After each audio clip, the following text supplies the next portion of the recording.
السلام علیکم، بسم اللہ والصلاۃ والسلام علی رسول اللہ۔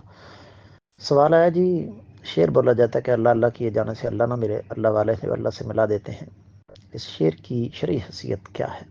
میرے عزیز، اگر تو اس شعر سے مراد یہ لیا جائے کہ دین کا علم، دین کی معرفت بغیر اساتذہ کرام کے پاس بیٹھنے سے نہیں آتی، یہ تو 1000% درست بات ہے، 100% بھی نہیں۔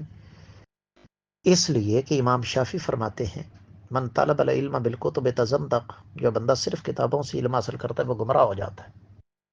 اور بہت سارے نام ہیں، کچھ دنیا سے جا چکے ہیں، کچھ اس وقت زندہ ہیں، بری طرح پھسلے ہوئے ہیں، بیڑا غرق ہو چکا ہے ان کا، عقیدے کا بھی، عبادات کا بھی، معاملات کا بھی، یہاں تک کہ وہ بدبخت صحابہ کرام پر تان توڑنے سے بھی باز نہیں آتے۔ ایک لانتی سے میں نے بذات خود یہ سنا، بڑا سخت لفظ میں نے استعمال کیا لیکن میں جانتا ہوں کہ وہ اس کا حقدار ہے، کہتا جی صحابی ہونا تو کوئی بڑی بات نہیں ہے۔ تو اس کی وجہ یہ ہے کہ ان ظالموں کا علم صرف کتابی ہے، کسی استاد کے پاس یہ نہیں پڑھے، لہذا اللہ اللہ کیے جانے سے اللہ نہ ملے سے مراد اگر یہ ہے کہ استادوں کے بغیر انسان کو معرفت حاصل نہیں ہوتی تو یہ بات بالکل درست ہے۔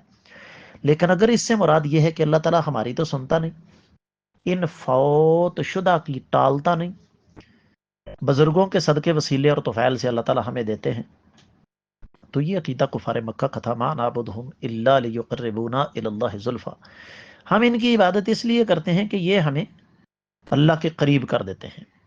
تو میں نے آپ کے سامنے دونوں پہلو رکھ دیے، امید ہے کہ آپ کو سمجھ آ گئی ہوگی۔ واللہ تعالی اعلم۔